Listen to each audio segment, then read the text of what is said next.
There are books that survive by being loved, and there are books that survive by being feared. The Book of Enoch belongs to the second kind, a text pushed out of Scripture, guarded in shadows, banished from religious canon, yet impossible to erase. It vanished from the Western world for more than 1,000 years, surviving only in the remote highlands of Ethiopia. Monks copied it by hand, generation after generation, believing the world would one day need its contents again. When explorers finally obtained the manuscripts in the 1700s, scholars dismissed it as myth, until fragments were later found among the Dead Sea Scrolls, confirming that this forbidden book once traveled beside the earliest pages of biblical history. But discovery is only the beginning. What matters, what truly changes everything, is what the text claims happened before the flood, the descent of the Watchers. According to Enoch, there was a time when heaven was not distant from earth, a time when angels walked above the clouds and looked down upon humanity, not as guardians, but with longing. These angels were called the Watchers, 200 in number, powerful, radiant, eternal. And yet even they were vulnerable to desire. Enoch writes that they swore an oath together, a pact not to turn back, and descended onto the mountains of earth like falling stars. They took mortal women as wives, broke the divine boundary between heaven and flesh, and from this violation came a new race, the Nephilim. They were giants, terrifying, brilliant, unstoppable. Some were said to reach the height of cedar trees, their voices like thunder, their hunger without limit. They ruled mankind as kings and tyrants, worshipped not as teachers, but as gods. But their power came with corruption. The Nephilim consumed the earth, devoured its animals, turned against humans, and at last against each other. The world trembled beneath their violence. The Watchers, desperate to maintain their influence, taught humanity forbidden arts, weapon forging, sorcery, enchantments, cosmetics that altered appearance, knowledge of constellations not meant for mortal minds. Civilization advanced, but in the wrong direction.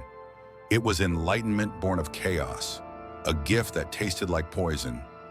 Enoch claims that the cry of the earth reached the throne of God. The archangels Michael, Gabriel, Raphael, and Uriel were sent to intervene. Their command was not negotiation, it was judgment. The Watchers were seized, bound in chains of fire, cast into a pit of darkness so deep that even light fled from it. There they await the final day of judgment, unchanging, immortal, imprisoned until time itself concludes.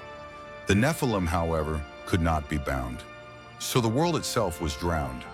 The flood was not a punishment for human sin alone, Enoch says. It was a purge, a cosmic reset, a war to wipe out a race born from rebellion.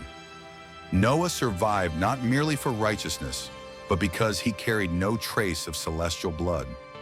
In this telling, the flood is not a tragedy, it is a battlefield, a victory not of mankind, but of heaven reclaiming what was stolen.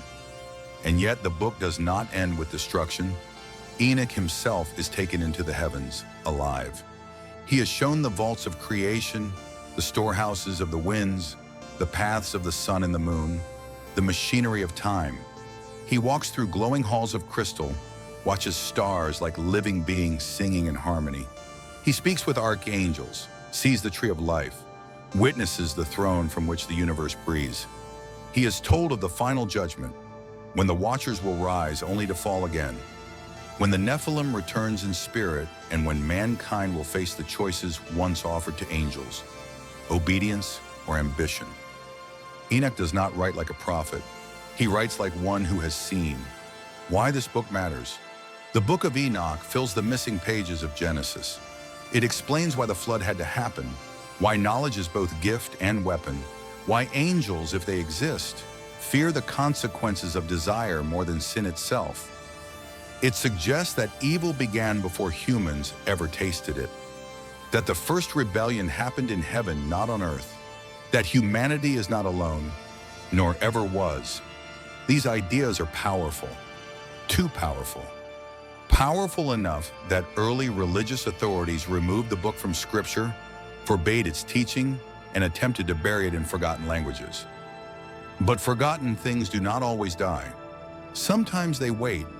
And if Enoch is right, if angels once fell, if giants once ruled, if forbidden knowledge still sleeps beneath our history, then the book is not merely a story, it is a warning, a record of what happens when heaven touches earth, and when earth dares to reach back. If the Watchers ever return, would humanity repeat the same hunger for forbidden knowledge? Would we resist power or embrace it as the Nephilim once did? And if the flood was not the first cleansing, could another still be waiting? The Book of Enoch does not answer, it only whispers, remember, because some truths were not meant to be erased, and sometimes the oldest shadows are cast by the brightest light.